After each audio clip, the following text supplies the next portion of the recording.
Let's get into it. Coach Colin news.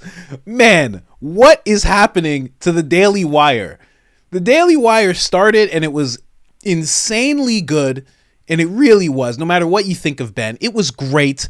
And just slowly, thing after thing, in the past 6 months, it's been wild what's happened to the Daily Wire. Now, oh man, for those of you that have been waiting for that much anticipated debate between Ben Shapiro and Candace Owens, they're going to debate Israel and the current definition of anti-Semitism, which could become illegal to even discuss.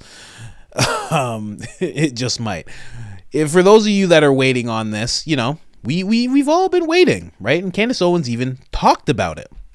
She said, for the very many of you who keep asking for an update regarding my debate with Ben Shapiro, my team reached out immediately suggesting the first week I was back in the States.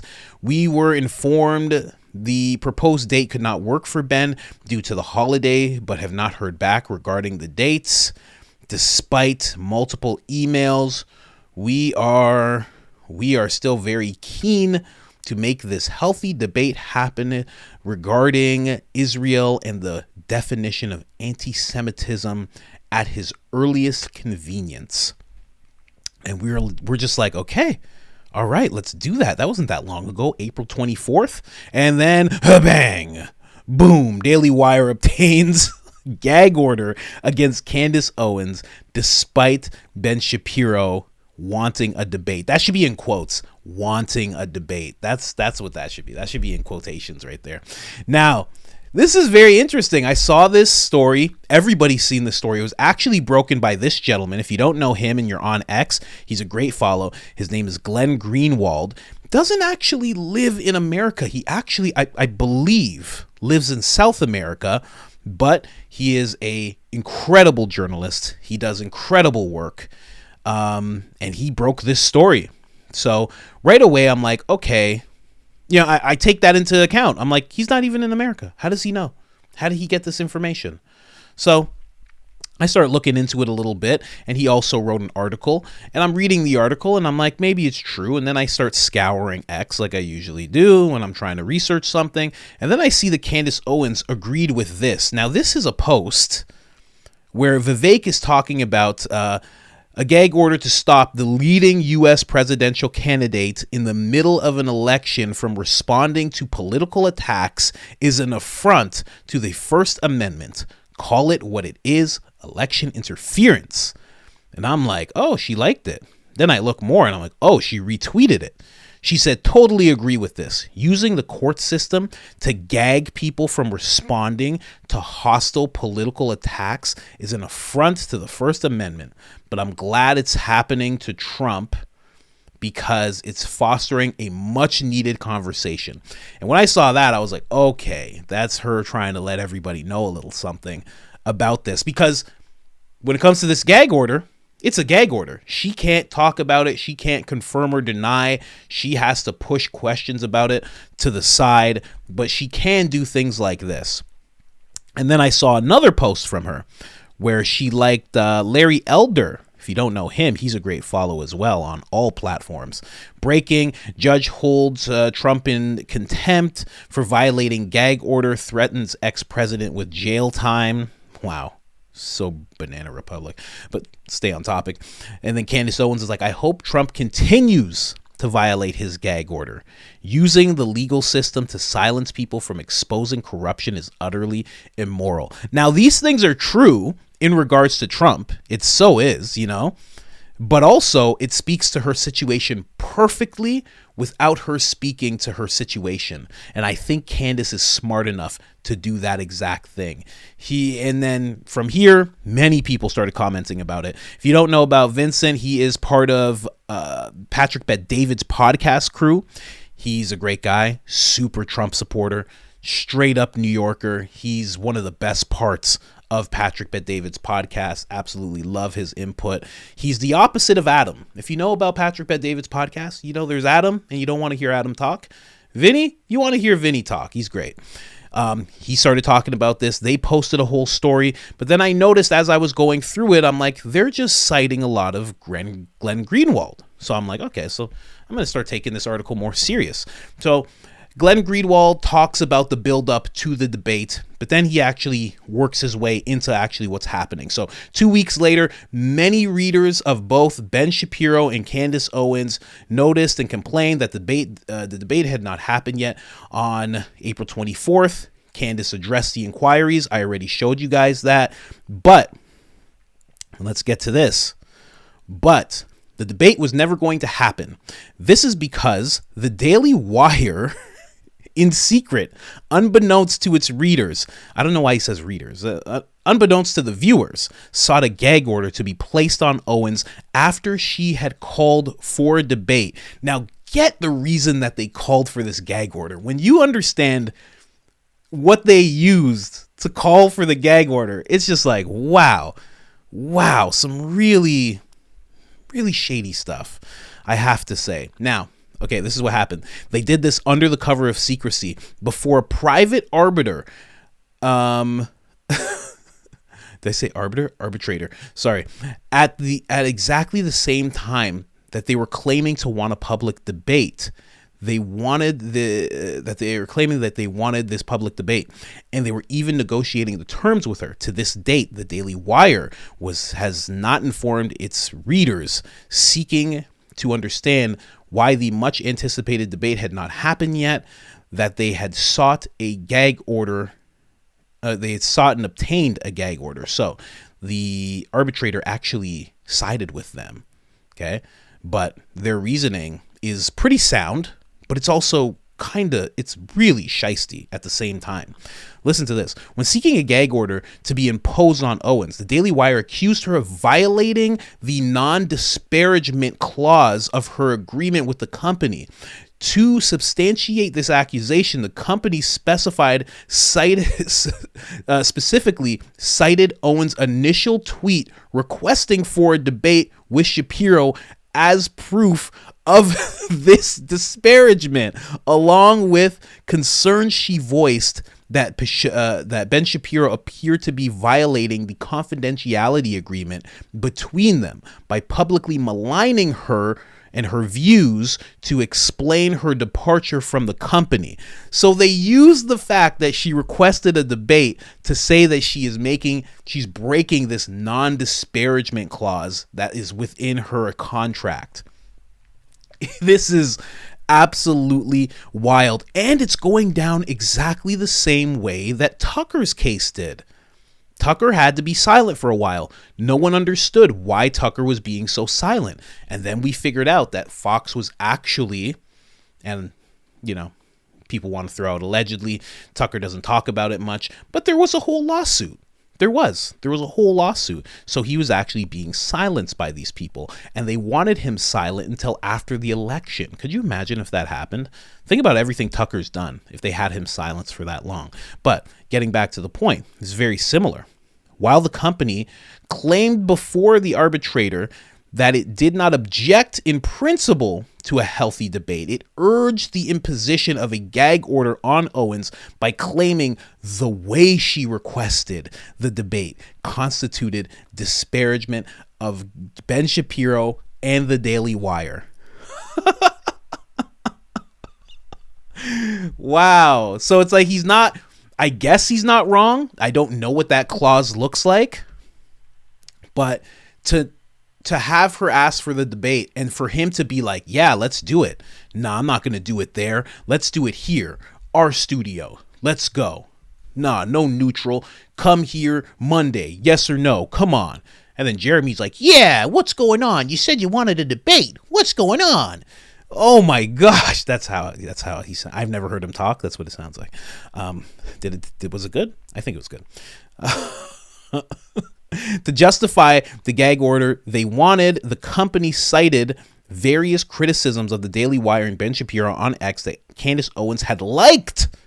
Not things that she said, things that she liked.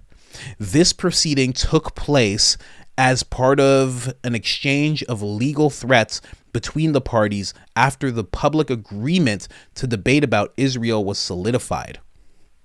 Those threats arose from the fact that various Daily Wire executives and hosts, both in public and in private, were suggesting Candace Owens was an anti-Semite. On March 22nd, Daily Wire host Andrew Calavan. I've never heard his name said before. Calavan, Andrew, the guy who's Jewish but he converted to Christianity, bald guy like me. We look alike, right? Published a 1-hour video that hurled multiple accusations, including anti-Semitism, at Owens. The Daily Wire cited Owens' response to this video, the defense of herself from these accusations, as further proof that she needed to be gagged. Man, they're treating her like Trump, which is a compliment. Let me tell you something. Someone treats you like Trump, that's a compliment. It means that you're going to win no matter what. So they're just throwing everything at you. But look at that. The fact that she defended herself. One of the hosts, and this Andrew guy, I didn't watch the whole video because it was an hour long and I'm not really into his content, but I did watch some of it, and he was saying some things about her. I didn't hear him say she's anti-Semitic, like word for word, but the whole video was alluding to that. The things she was doing, the debates she was having, the people she was aligned with. And then on top of that, Ben Shapiro called her disgraceful and was going back and forth talking about her, telling her she should quit, all these different things. So her defending herself from what Andrew was saying was actually used against her while they were trying to get this gag order done. Sad, man. This is actually, it's sad to see this happen. She was great on the Daily Wire. I don't care what anybody says. She was one of the best voices. I think if there was a weekly show with her and Ben, it would have been great. Like, the initial tweet from Owens not only requested a debate, but also included a video from popular comedian Andrew Schultz. And I'll read a little lower. Basically, they're just talking about Andrew Schultz. Andrew Schultz posted a video where he was saying that Ben Shapiro only debates college kids. He never debates real smart people. And he's not ready for a Candace Owens debate, which a lot of people could agree on. I don't know. I mean, I've seen Ben Shapiro debate someone who was older, but he walked out on that debate. It was a British gentleman. And it wasn't like the British gentleman was being violent or aggressive or anything like that. He was asking pretty straightforward questions, trying to hold Ben to account, and Ben just kind of got up and left, which you're allowed to do if you want. After the prior restraint hearing sought by the Daily Wire and Shapiro, the arbitrator sided with them and against Owens. The arbitrator agreed with the Daily Wire that Owens' call to debate Shapiro and her follow-up negotiations of the debate constituted disparagement of the company and Shapiro. So she's not even allowed to talk bad about Ben? They put that in their contracts? That's interesting. Isn't that interesting? You can't talk negatively about Ben. But he could talk negatively about you. That's interesting. I would love to know what that clause looks like. The company argued that any further attempt by Owens to debate, as well as her suggesting that the debate would expose the Daily Wire's real priorities, constituted criticism of the site and of Ben Shapiro, criticism that the arbitrator concluded Owens was barred from expressing under her contract with the company. This is actually very much like what happened with Tucker. Very, very much like what happened with Tucker. Now, this is just more about the entire thing, but I will move on to this. They did get one quote from Owens. When she was asked about this whole thing, she said, "I wish I could comment on this, but I can't." She added, I can neither confirm nor deny." Jeremy Boring, he actually gave a little bit of a quote, although, kind of short. He said, "Your story is inaccurate to the point of being false." Though he did not specify a single inaccuracy, nor did he deny that the Daily Wire had sought to obtain a gag order on Owens at the same time they were publicly posturing as wanting a healthy debate. The confirmation we obtained of all of these facts is indisputable. This is Glenn Greenwald speaking. And you know what? He's solid. So you can pretty much take his word. He's not a got you kind of guy. He's a kind of a freedom of speech type of guy. He's the real facts don't care about your feelings guy. If I had to specify what he's like. Boring also added, I'm sure you can appreciate how fraught a high profile breakup like this is. For that reason, we are trying to resolve our issues with Candace privately.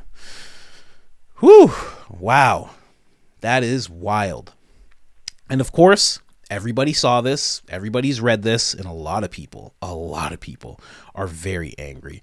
One person said, we now learn why Ben Shapiro was so enthusiastic to debate Candace Owens. He had indeed stacked the deck with a gag order. Ben Shapiro, coward. Someone else said, if you're anxiously awaiting the Ben Shapiro and Candace Owens debate, wait no more. While Boring and Shapiro pretended they wanted a debate and tried to schedule it, they knew Candace was in Europe. They simultaneously were seeking a gag order against her and got one. Cowardly AF.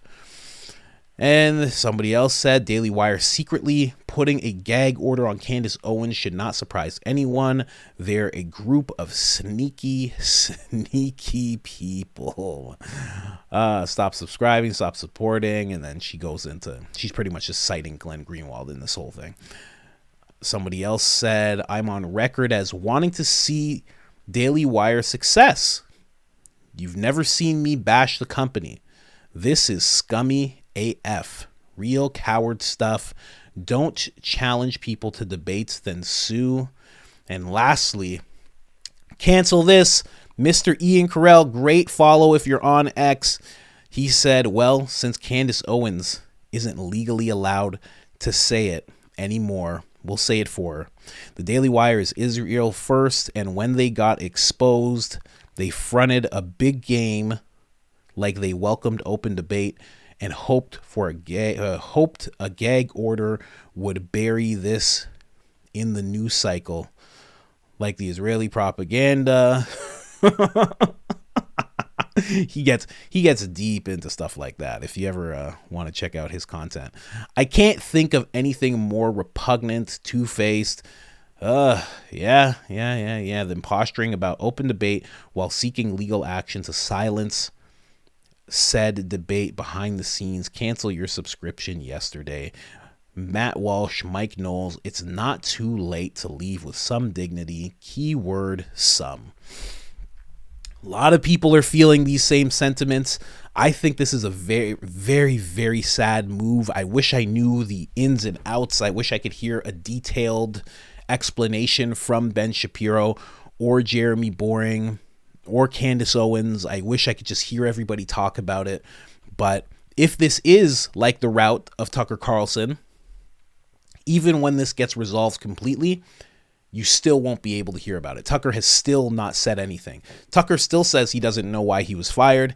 He doesn't specify anything about the lawsuit. He just completely moved on and took X and YouTube by storm. So maybe Candace is going to do the same. She has said there will be announcements in the next few weeks, and that was a couple of weeks ago. So maybe in a couple of weeks from now, we'll be hearing something. I really hope, and I get everybody wants to do independent stuff. I hope she doesn't go independent.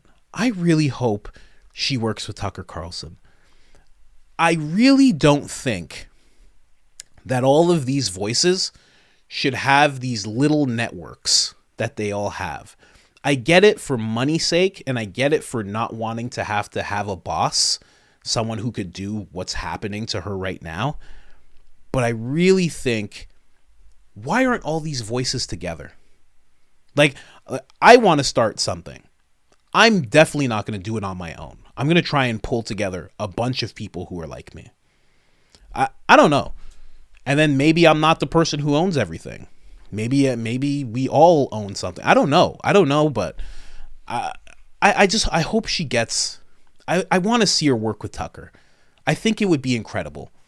I think a Tucker-backed Candace Owens documentary series, because she said she wants to go over to Gaza, wants to go over to Israel. I think that would be incredible. I think it would be so good. But again, you know, it's Candace Owens. She does have the chops to go out on her own. She is very feisty. She does not play around. So she does seem like someone who could easily go independent, form a company, and make that company something really special. So we'll see. We'll see what happens. But again, very sad move by Daily Wire. I do not understand what's happening to Daily Wire, man. I don't get it. You know, I get there's a lot of emotion for Ben Shapiro behind what happened in October 7th. Probably a lot of emotion when he sees what's going on in the universities. But I don't know who's at the helm. They need to make better decisions. They need to make just some better decisions, because this seems like they're just tearing themselves apart. I don't know. Obviously, they're always going to keep a fan base, and they'll be fine. But I really do wonder where they're going to be by 2025. Like, I wonder. Hopefully they get some new voices. Hopefully everybody has the same vision. I don't know. I don't want to see Daily Wire go away. I like Ben Shapiro. I like the stuff he has to say. I definitely don't like this, but I don't know. We'll see. Let me know what you guys think in the comments about this whole thing. It's a wild little thing that's going on. Gag orders on people. When you want to debate them, you're putting a gag order on them at the same time. Ugh, rough. Anyways, guys, like, subscribe, share. I'm out.